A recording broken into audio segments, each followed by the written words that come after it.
The rain had been falling for hours, soft, steady, and almost taunting. I was sitting in my car outside the restaurant, my hands gripping the steering wheel so tight my knuckles had turned white. I wasn't supposed to be there. In fact, I wasn't supposed to know anything.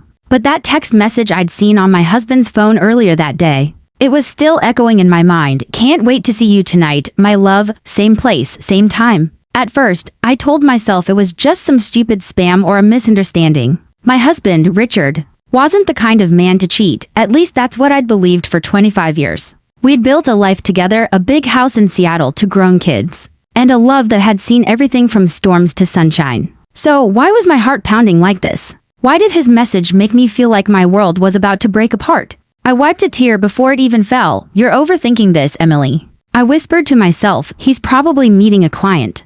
Maybe a surprise for our anniversary, but deep down, I knew I was lying to myself. The clock on the dashboard glowed 8:03 p.m. I could see him through the restaurant window now. Richard, sitting at a corner table, wearing that navy blue suit I bought him last Christmas. He looked relaxed, happy even, and then she walked in. I couldn't breathe. At first, I didn't recognize her. She was wearing a long beige coat, her hair tied up, her steps light and confident. But when she leaned in to hug him, her face turned and my entire world just stopped. It was Samantha, my son's fiancée. For a second, I thought maybe it was a coincidence. Maybe she was there to talk about the wedding or something innocent. But then, Richard took her hand across the table, his thumb brushed against her fingers in a way I'd seen 1,000 times before, the same way he used to touch mine. When we first fell in love, my stomach twisted. I felt sick. I reached for my phone, shaking, and hit the record button. I didn't even know why. Maybe some part of me needed proof that this nightmare was real. Samantha laughed, that soft fake laugh she always used around me.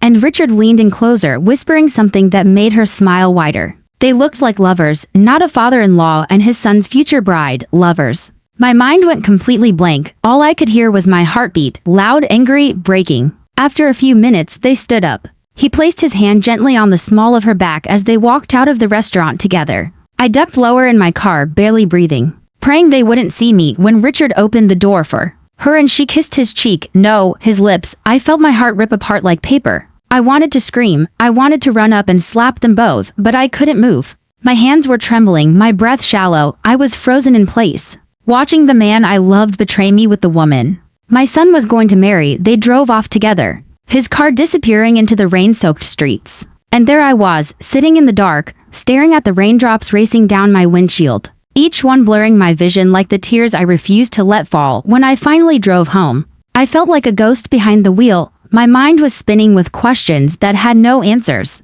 Why her? How long had it been going on? And the worst, what if my son ever found out? By the time I pulled into the driveway, my house didn't even feel like home anymore. The porch light was still on, the same warm glow that once felt comforting, but now it looked cold, empty. I walked inside, my heels clicking on the hardwood floor. The silence was suffocating. His coat was hanging by the door. Our wedding picture still sat on the entryway table, his arm around me, both of us smiling, oblivious to the future that would one day shatter us. I picked up the frame and stared at it for a long moment before setting it face down. I poured myself a glass of wine, but my hands were shaking too badly to hold it. When the front door finally opened, I didn't even look up. Hey, Richard said, his voice calm, casual, the same voice that had told me I love you every night for years. You're still up. I swallowed hard. Yeah, I said softly, just couldn't sleep. He hung his keys, walked over and kissed my cheek, and the smell of her perfume hit me like a punch. It wasn't mine. It wasn't even close. I forced a smile. Long day. Yeah, he said, loosening his tie. Meetings ran late. Meetings. The word burned through me. I wanted to scream that I'd seen him, that I knew everything, but I didn't, not yet, because I realized something in that moment. If Richard was capable of betraying me with Samantha, then there had to be a reason. Something deeper, something hidden, and I wasn't going to lose control, not yet. I was going to find out the truth, every dirty, disgusting detail of it, and when I did, I would make both of them regret ever thinking they could destroy me. That night, as I watched him fall asleep beside me, I whispered under my breath, "You picked the wrong woman to betray, Richard," and right then, under that dark, silent roof, something inside me changed forever. I wasn't broken anymore. I was awake, and I wanted revenge. The morning after felt like a dream. The kind that leaves you unsure whether to cry or scream when you wake up. The sky outside was a soft gray, Seattle's usual mood. Rain still clung to the windows and the coffee machine hummed quietly in the kitchen. I sat at the breakfast table, pretending to scroll through my phone while Richard flipped pancakes like nothing had happened. Like he hadn't just spent last night with my son's fiancée. Want blueberries or chocolate chips? He asked, smiling that same charming smile that once made me fall in love with him. Blueberries, I said softly, my voice barely worked. He nodded, turning back to the stove. Big day today, Sam's coming over, right? We're supposed to finalize the rehearsal dinner menu. Sam, he said her name like it meant nothing, like it didn't twist a knife in my gut. I forced a smile. Yeah, she's coming around noon. I thought maybe we could do something simple. She doesn't like seafood, remember? He chuckled, right? You always remember those little things. I wanted to scream, of course I do, I remember. Everything. Every lie, every smile, every touch that wasn't mine anymore, but instead, I just said, that's my job. He brought the pancakes over, kissed the top of my head, and sat down beside me. I stared at my plate, trying to hold it together. He didn't notice that my hand trembled when I picked up the fork.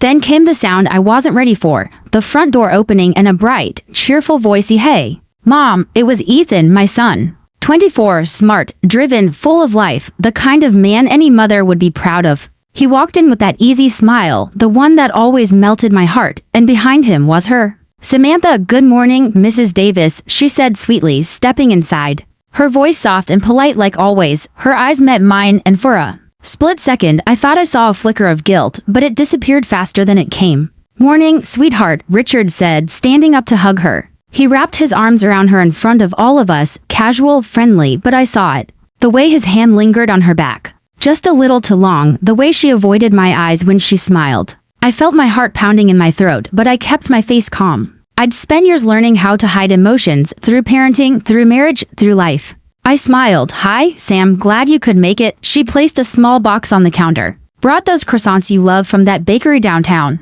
Thought you'd like them. Her voice sounded normal to normal, almost rehearsed. Thank you, sweetheart, I said. That's so thoughtful. The words tasted bitter on my tongue. We all sat down together, the perfect little family breakfast. Ethan was laughing about his new job, Richard was nodding proudly. And Samantha kept brushing his arm as she reached for things across the table. To anyone else, it looked innocent. But to me, every tiny gesture screamed secret. At one point, Ethan leaned in to kiss her cheek. And I saw Richard look away, quickly, uncomfortably, like even he couldn't stand to watch. And right then, I knew for sure this wasn't new. This affair had roots. After breakfast, Ethan went outside to take a work call. That's when Samantha turned to me, Mrs. Davis. I was wondering if I could show you some ideas for the wedding decor? She asked, her voice as calm as ever. Of course, I said. We sat together in the living room, flipping through a notebook of color swatches and floral designs. My eyes weren't really seeing any of it, I was just listening to her voice. Every word she said felt like a blade, cutting through my chest. So, how are you feeling about everything? She asked suddenly. I mean, Ethan and I, it's all happening so fast. I forced a small smile. You two seem happy. That's what matters, she nodded, biting her lip. Yeah, he's amazing. Her voice cracked just slightly, and that was it. That tiny tremor gave her away. Before I could say anything, Richard walked into the room. You ladies surviving all the wedding chaos? He said lightly. Samantha smiled, that smile, and said, barely. But it's worth it, he smiled back, and something about that exchange, that quiet electricity between them, made my stomach turn. I stood up. I'm gonna grab more coffee. Anyone want some? They both shook their heads. I walked to the kitchen, gripping the counter so hard it hurt. My reflection in the microwave glass looked like a stranger, pale, hollow, angry. From the other room, I could still hear them talking softly. I couldn't make out the words, but the tone said everything. I closed my eyes and took a deep breath. I needed a plan. If I confronted them now, it would blow everything up, and Ethan, my sweet boy, would be destroyed. No, I had to be smarter, calmer, more dangerous. That night, after everyone had left and the house was quiet again, I sat by the fire with my laptop open. My fingers hovered over the keyboard as I searched one name, Samantha Hart. Her smiling face popped up, social media engagement photos, college records. But then something strange. An old post from a small town in Oregon. A different last name. A photo of her, younger, holding a man's hand, and that man wasn't Ethan, he looked older. Much older. My heart started pounding again. Who was she, really? And why did I feel like she'd been hiding something long before she ever met my son? I clicked deeper, scrolling through every trace of her online life. And then I found something that made my blood run cold, a wedding announcement. From 5 years ago. Bride, Samantha Rose Hart. Groom, Richard Davis. My husband's name. My husband's face. I dropped my glass, shattering it against the floor. Asterisk, I couldn't move. The shattered glass sparkled on the kitchen floor, catching the firelight. Like 1,000 tiny pieces of my heart staring back at me. My husband's name. Her name, the same names. On a wedding certificate. For a few seconds, I thought maybe it was fake, a coincidence, a scam. Anything but what it looked like. But the date, the photo, the location. It was real. Richard Davis, married to Samantha Rose Hart, 5 years ago. My vision blurred as I scrolled through the page again, desperate for a mistake. But it was there, his smile, his arm around her, that same silver watch glinting on his wrist. The same one sitting on his nightstand right now. I covered my mouth to keep from screaming. My body trembled so hard I had to grab the counter to stay upright. What the hell is happening? I whispered. How could this even be possible? 5 years ago, Richard and I were still together, still married. Still yes. Did he think I'd never find out? That he could live 2 lives, 2 marriages, 2 lies? No, this wasn't just an affair. This was a whole other world he built behind my back. I didn't sleep that night. I sat on the couch, laptop open, the wedding photo burned into my mind. Samantha in white lace, Richard in a gray suit.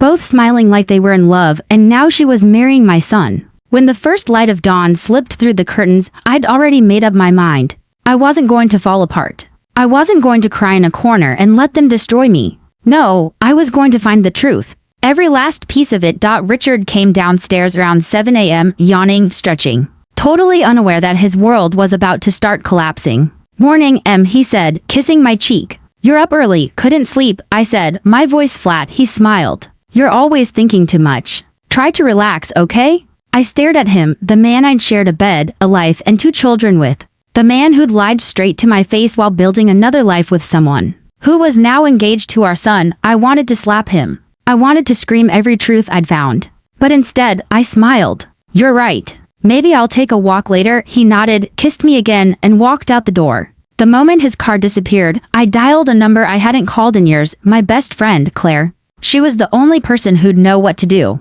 When she answered, her voice was soft and sleepy. Emily, it's barely 7. What's wrong? Can you come over? I said, my voice shaking. It's bad. 20 minutes later, she was at my door, messy bun, coffee in hand, still in pajamas. The second she saw my face, her smile dropped. Talk to me, she said, pulling me into a hug. I showed her everything, the photo, the wedding record, the dates. She stared at the screen in disbelief. Emily, this can't be real. It's real, I whispered. I checked the county records. It's all there. My husband married her 5 years ago, under her maiden name. Claire sank onto the couch, rubbing her temples. Jesus, this is, I don't even know what to call this. Illegal, insane? I nodded both. She looked up at me.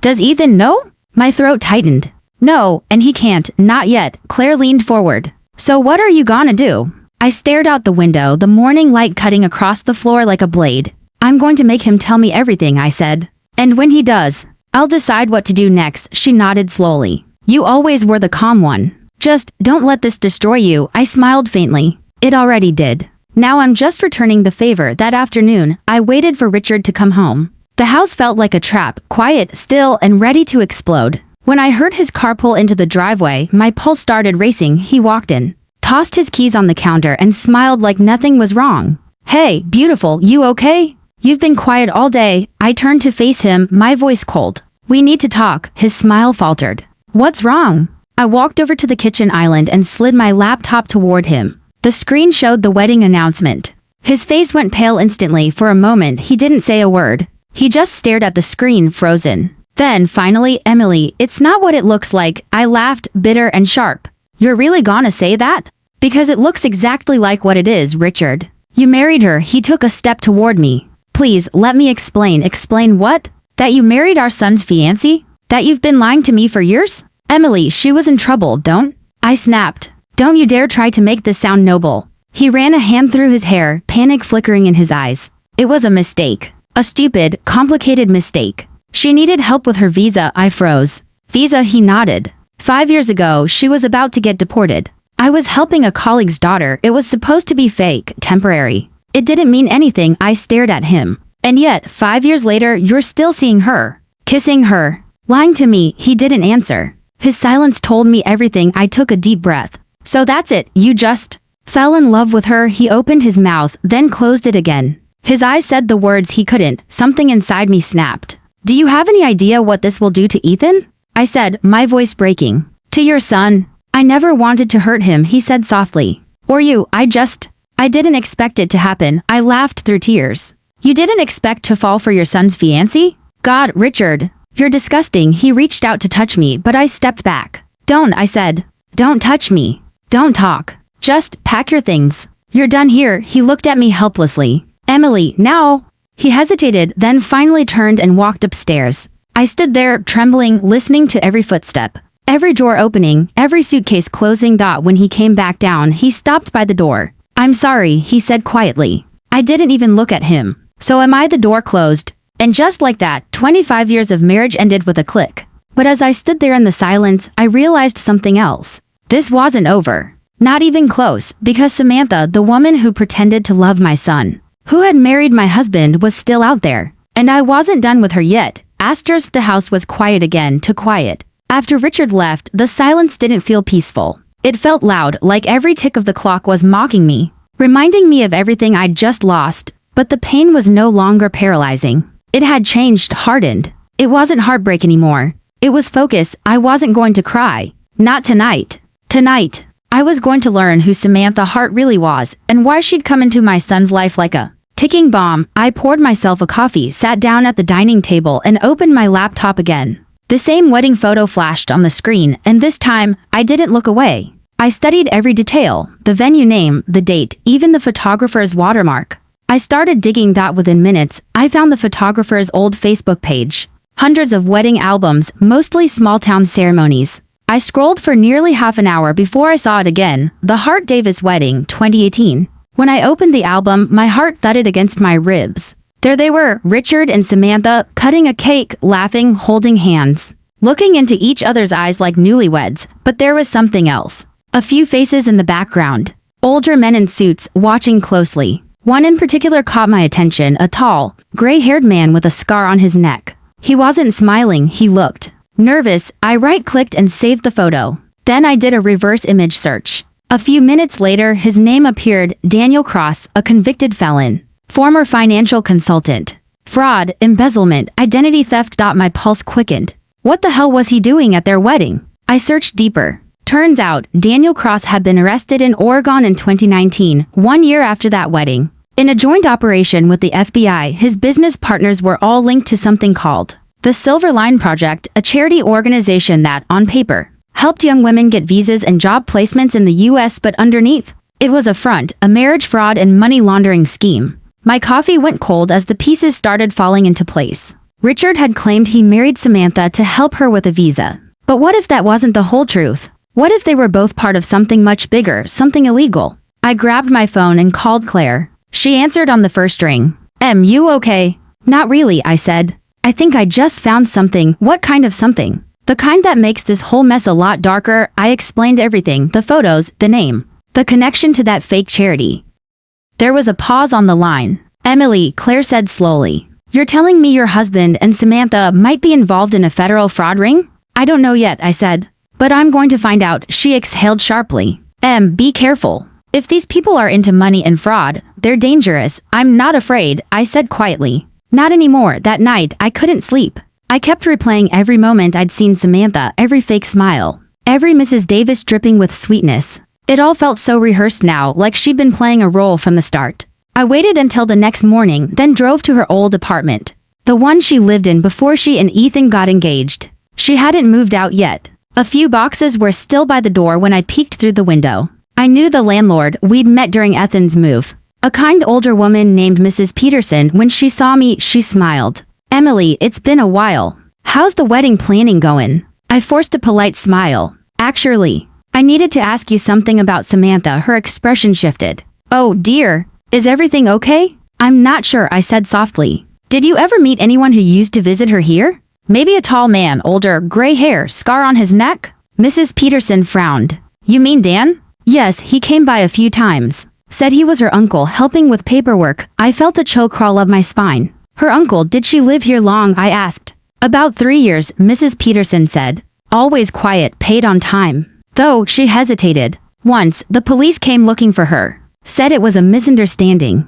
She moved out a few weeks after that. Do you remember when that was? Maybe a year ago, I thanked her and left, my heart pounding. A year ago, that was right around when Samantha met Ethan. She hadn't just stumbled into his life. She targeted him, driving home, my mind raced. If she was part of that fraud ring, then marrying Ethan wasn't love, it was strategy. A way to secure money, reputation, and another clean identity. When I got home, I opened my laptop again and started digging into Ethan's bank records. The ones I still had access to from helping him with taxes. At first, everything looked normal. Then I saw it, a recent withdrawal of $75,000. Labeled as wedding expenses, but the account it was transferred to wasn't the wedding planner's. It was Samantha's. My hands went cold. I checked again, same account number. She'd taken my son's money. And then it hit me, this wasn't just betrayal. This was theft, manipulation, deception. I sat back, staring at the glowing screen. For a moment, I didn't even feel human, just pure, cold clarity. Samantha had destroyed my marriage,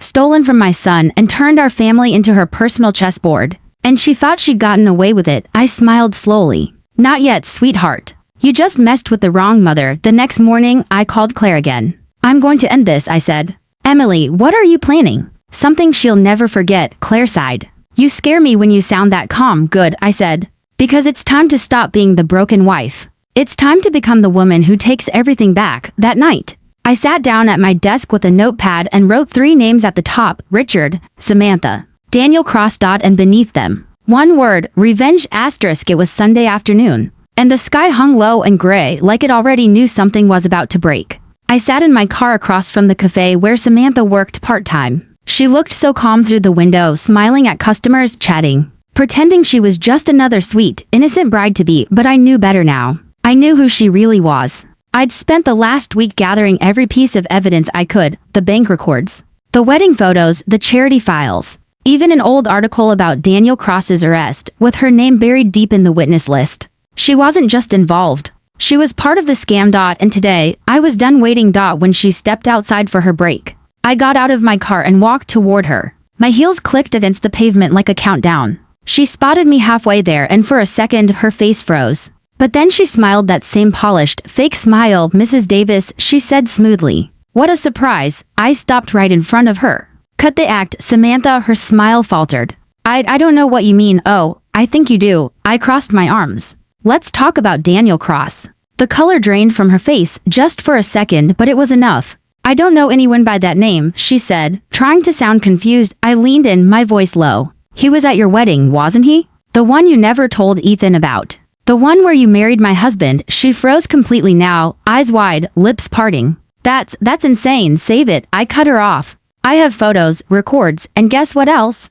The FBI has a file on the Silver Line Project, your little charity scam. Want me to guess what they'd say if they knew you were about to marry into another wealthy family? Her breath caught. For the first time, she didn't have a comeback. I took a step closer. You thought you could play my son like you played Richard. But you made one mistake. She swallowed hard. And what's that? You underestimated me. The silence between us was electric. Then she forced a laugh, sharp and shaky. You think you can scare me, Emily? You have no proof, though. I've got plenty. I pulled my phone from my purse and tapped the screen. See this? I held it up, showing her the emails, the transfers, the images. I could ruin you in one post. Her mask slipped. The sweetness vanished, replaced by something darker, colder. She stepped closer, her voice dropping to a whisper. You have no idea what you're getting yourself into. Then enlighten me, I said. Her lips curled into a smirk. You think Richard loved you? He was never yours. He needed me. I made him money. You were just comfort. A boring life he could hide behind. The words hit me like glass, sharp, cutting. But I didn't flinch. Then why are you shaking? I asked softly, her jaw tightened. She glanced around, a couple walking by, a car pulling out nearby. Then looked back at me with pure venom. You don't know who you're dealing with. Oh, I do. I smiled. A liar, a thief. And soon, a criminal with a warrant. She blinked. What? You heard me. I turned slightly, pretending to scroll through my phone. I already sent everything to a contact, a friend at the bureau. The same one who helped arrest Daniel Cross. That was a lie for now. But she didn't need to know that. Her voice wavered. You wouldn't? I would. She took a step back, her bravado cracking. You'll regret this. No, Samantha, I said, my tone calm and cold. You will. Then I walked away, slowly, deliberately, never looking back. That night, I sat in my living room, staring at the fire flickering in the fireplace. My phone buzzed, a text from an unknown number. Unknown, you shouldn't have done that. I stared at it, heart pounding. Then another text came in. Unknown, you have no idea how deep this goes. I saved the number. Then I smiled to myself. Good. Let them know I wasn't afraid. Moments later, another message popped up, this time from Claire. Claire, got your email. You were right about the charity. One of the shell companies is still active. Registered under Samantha Hart. I exhaled slowly. My instincts had been right, but something still didn't add up. If Samantha was using fake names, fake accounts, why risk marrying Ethan at all? Why not just disappear unless she needed something else? The next morning, I drove to Ethan's apartment. He looked exhausted, eyes red and unfocused. Mom, please, he said. Not today. I need to talk to you, I said firmly. It's important, he groaned. If this is about Samantha, it is, I said, cutting him off. And you're not going to like what I found. I showed him the documents, the money transfers, the wedding photo, everything. He went pale.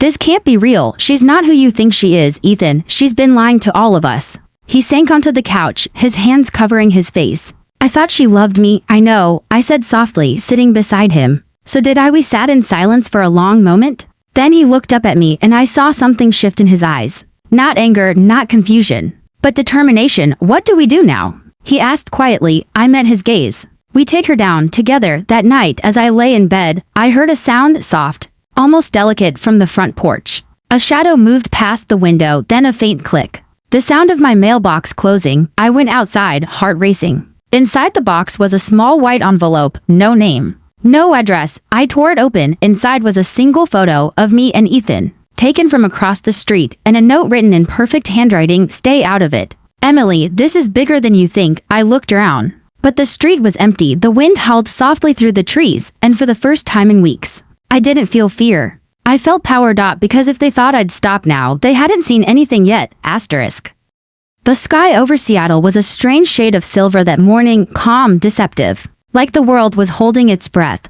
It had been 3 weeks since the note, 3 weeks since Samantha tried to scare me into silence, and now it was time to end this. I stood in front of the mirror, pinning the last button on my navy blazer. My reflection looked different now, sharper, colder. The fear that once lived behind my eyes was gone. In its place was something new, purpose. Richard was at the downtown office for his meeting. Samantha was supposed to be there too.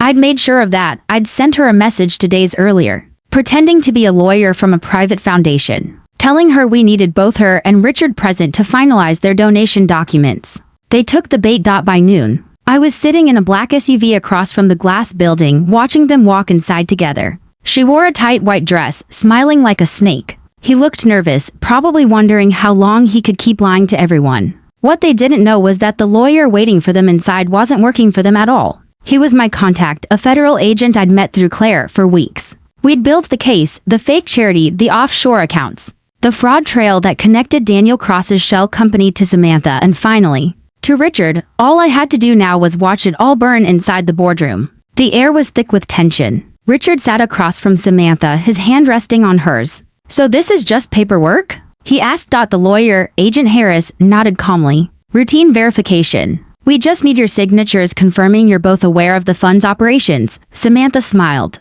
Of course, but as she reached for the pen, the door swung open and I walked in. Richard's face went white. Emily? Samantha froze. What are you doing here? I closed the door behind me and set my phone on the table, camera already rolling. I think we've all lied enough, don't you? Richard stood quickly. You shouldn't be here. Oh, but I should. I looked at Agent Harris, who gave a small nod. His cue to stay quiet and let me play this out. Samantha straightened her back, trying to regain control. You think this little stunt will scare us? I smiled faintly. No, Samantha. I think it's going to end you. I opened a folder and began sliding papers across the table. Bank transfers, signatures, photos, messages. Each one a nail in the coffin. Richard's voice cracked. What is all this? It's your entire operation, I said. The Silver Line Project, the fake charity. Every stolen dollar, every name you laundered money through. All of it. He glanced at Samantha, confusion turning to panic. You told me this was clean. Oh, don't act innocent, I said sharply.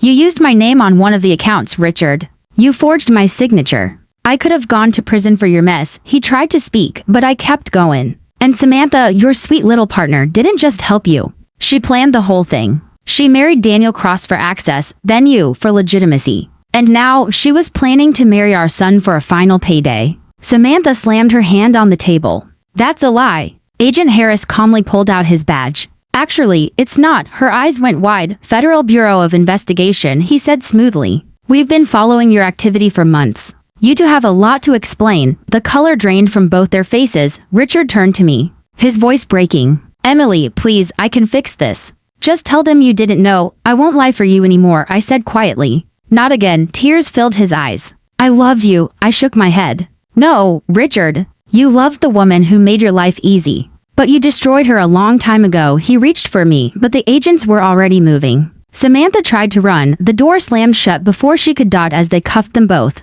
I finally exhaled. Years of love, betrayal, anger, all crashing into a single moment of silence. Samantha glared at me as they led her out. You think you've won? She hissed. You don't know the half of it. I smiled faintly. Maybe not. But I know enough to make sure you never hurt my family again. That night, I sat in the same living room where it all started. The fireplace glowed warm and soft. For the first time in a long time, it actually felt safe. Ethan walked in quietly and sat beside me. His face was pale, eyes distant. They told me everything, he said. I nodded.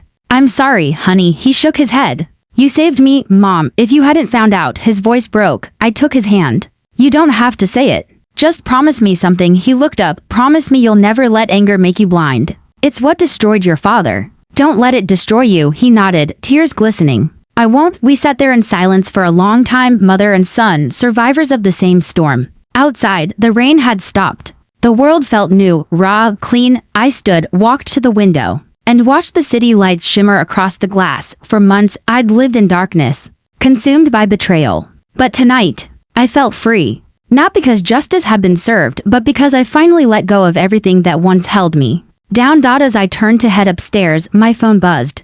A message. Unknown number again. Unknown. It's not over, Emily. I stared at it for a long moment. Then I smiled, a quiet, knowing smile. Emily, oh, I know. But this time, I'll be ready. I set the phone down, turned off the lights, and walked up the stairs. Each step lighter than the one before, because for the first time in years, I wasn't someone's wife. I wasn't someone's victim. I was Emily Davis, and my story, my real story, had just begun. Asterisk if you were in Emily's place. Would you have done the same? Tell me your thoughts in the comments. I read every one of them. And if this story gave you chills, don't forget to hit like, subscribe, and turn on the bell so you never miss another story that will keep you on the edge of your seat. This is Elena's Stories, where every secret has a price, and every betrayal finds its justice. See you in the next one.